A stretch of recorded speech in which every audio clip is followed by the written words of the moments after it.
मुझे नहीं समझ में आ रहा है कि मैं कैसे स्टार्ट करूं। ऑलरेडी थंबनेल और टाइटल देख के आप समझ गए होंगे कि आज का वीडियो किस बारे में है।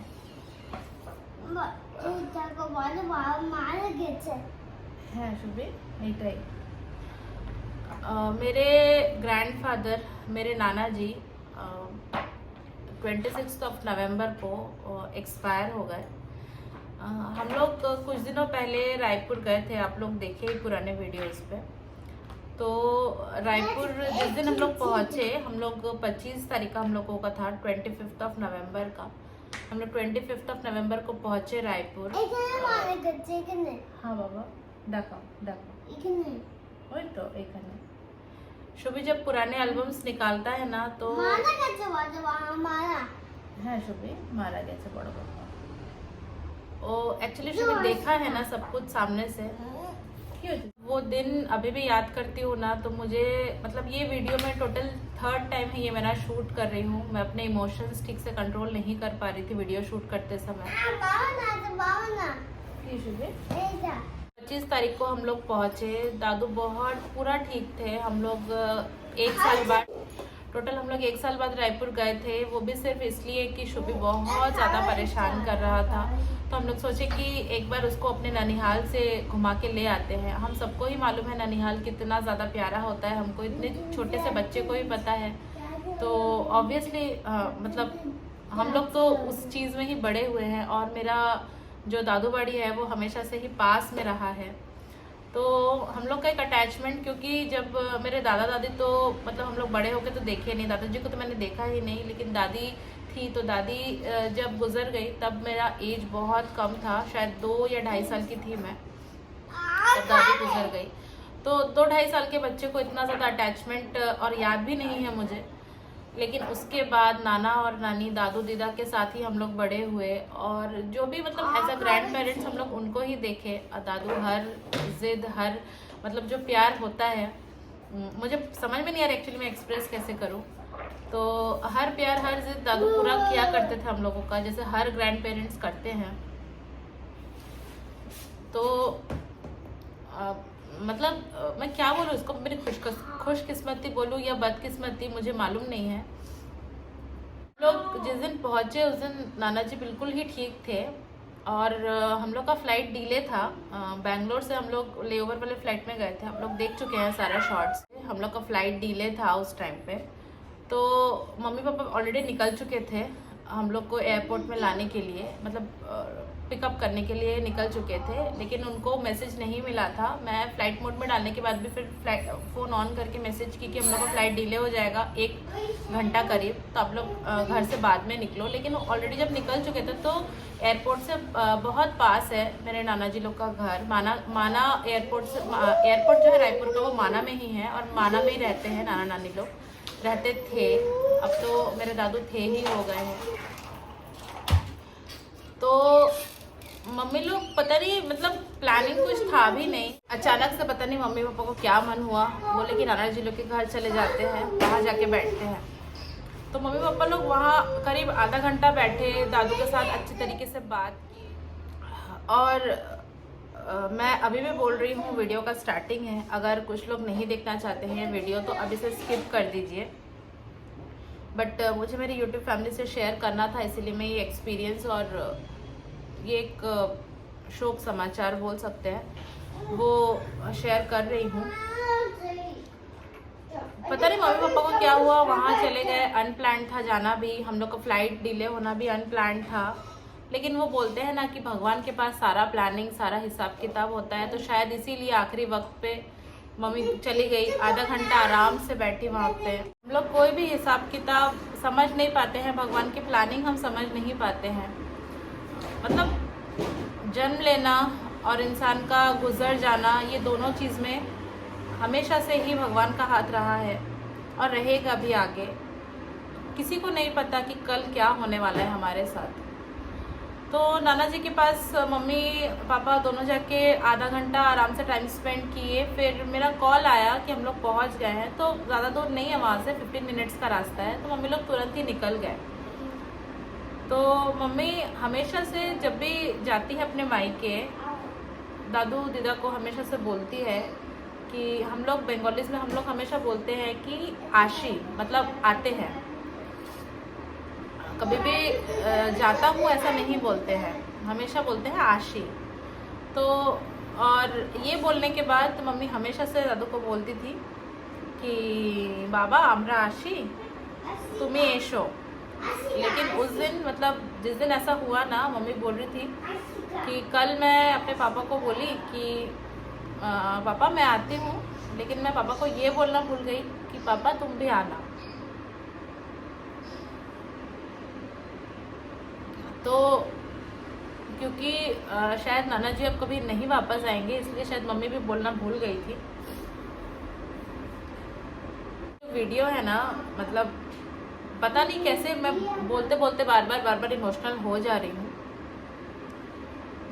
उसके बाद 26 तारीख की सुबह को MBA का मेरा एक बहुत अच्छा फ्रेंड है अभिषेक, उसकी शादी एक्चुअली नवंबर में ही होने वाली थी। तो मुझे ये मालूम नहीं था, रायपुर जाके ही मालूम हुआ। और उसको भी तब मालूम हुआ जब मैंने यूट्यूब पर पोस्ट किया कि मैं रायपुर आ रही हूँ, क्योंकि हम लोग का तो ऑल ऑफ सडन प्लान था।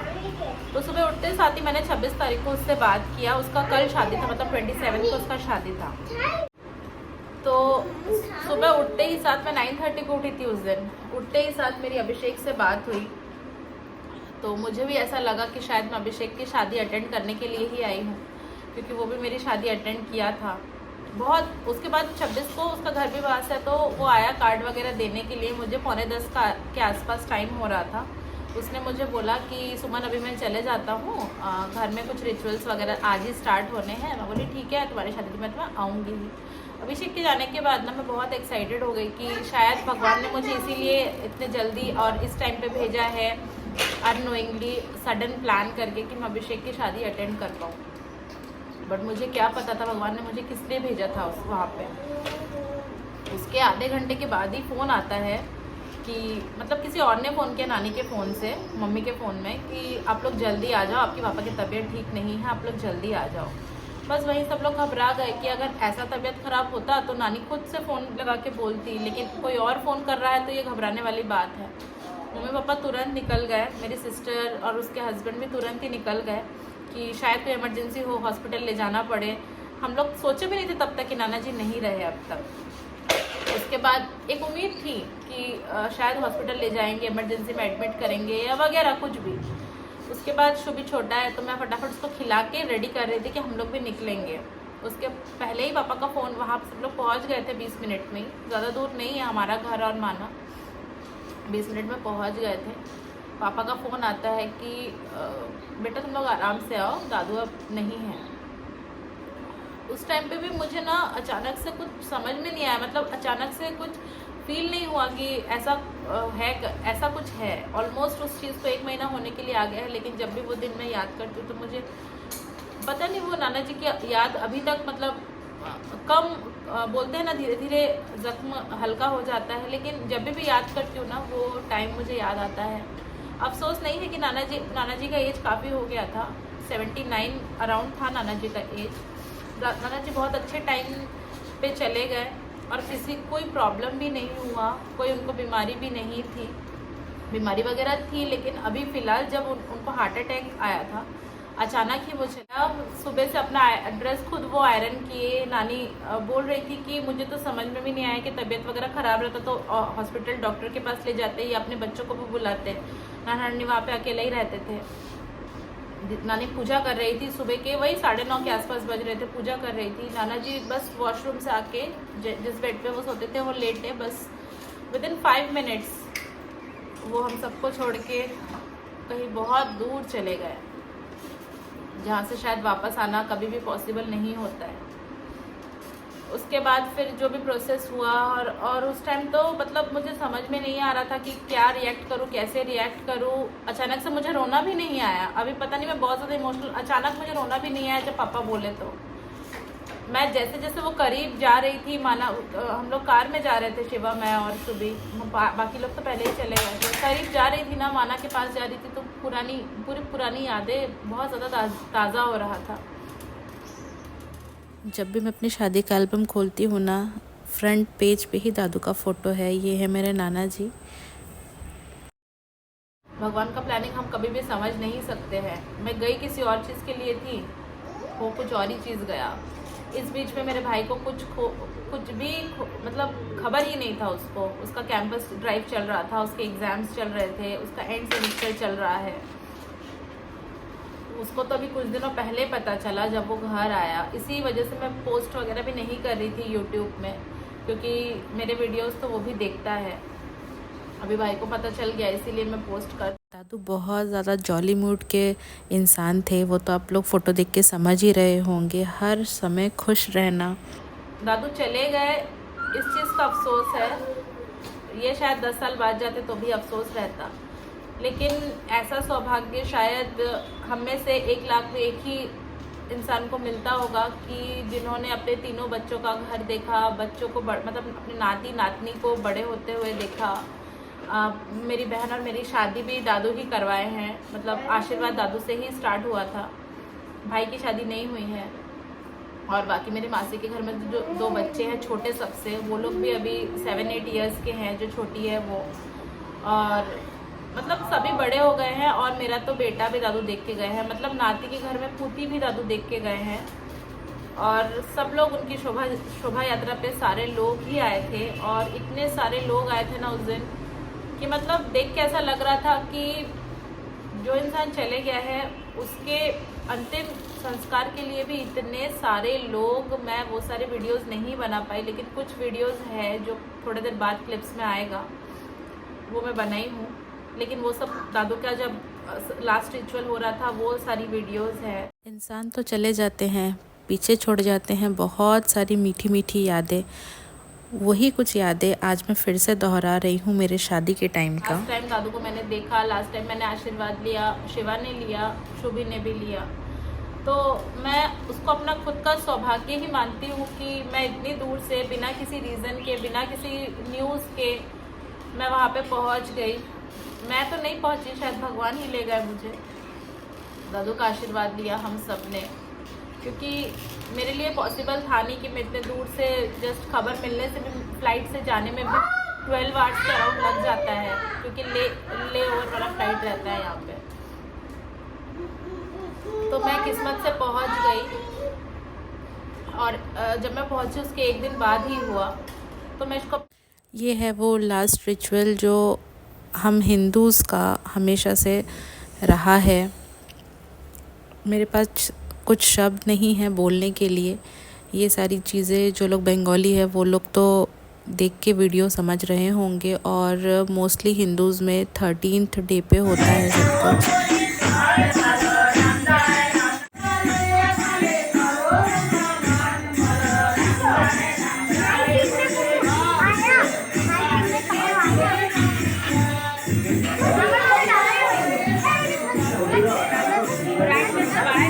दादू को लोगों का आना, लोगों को खिलाना बहुत ज़्यादा पसंद था। जब कोई घर पे आता था ना, दादू बहुत ज़्यादा खुश होते थे कि वो मेरे घर पे आया, थोड़ा सा खाना खा के गया। बहुत ज़्यादा मतलब यही इस टाइप के इंसान थे दादू। ज़बरदस्ती लोगों को एकदम मतलब प्रेशर डाल डाल के खिलाते थे। जब दादू चले गए ना, तो इतना सब कुछ देखकर मुझे बस एक ही बात याद आता है कि दादू रहते तो बहुत ज़्यादा खुश होते इतने सारे लोगों को एक साथ देख के। बस उनको यही चाहिए था कि उनके आसपास हमेशा मेला जैसा लगा रहे, सारे नाती पोती आसपास खेले, बस। और उनको कुछ भी नहीं चाहिए था। और ये ना हम लोग में बोलते हैं, जब इंसान चला जाता है तो दादू को जो जो पसंद था वो सारी चीज़ें दादू को बना कर दिया गया। मतलब ये लास्ट जब घाट काज होता है ना, उस दिन किया जाता है। उसके बाद वाला दिन शायद किया जाता है। तो मम्मी, मासी और मामा तीनों ही गए थे वहाँ पे शमशान में। वहाँ पे जाके सब खाना वगैरह दिए, सारे रिचुअल्स भी किए। इंसान का कोई भी भरोसा नहीं रहता। इस पल में इंसान है, अगले पल में नहीं रहेगा। जिसने जन्म लिया है उसको तो एक न एक दिन जाना ही है। इसीलिए जो भी शौक़ है, जो भी इच्छाएं हैं, वो हमको इसी जीवन में पूरी कर लेनी चाहिए।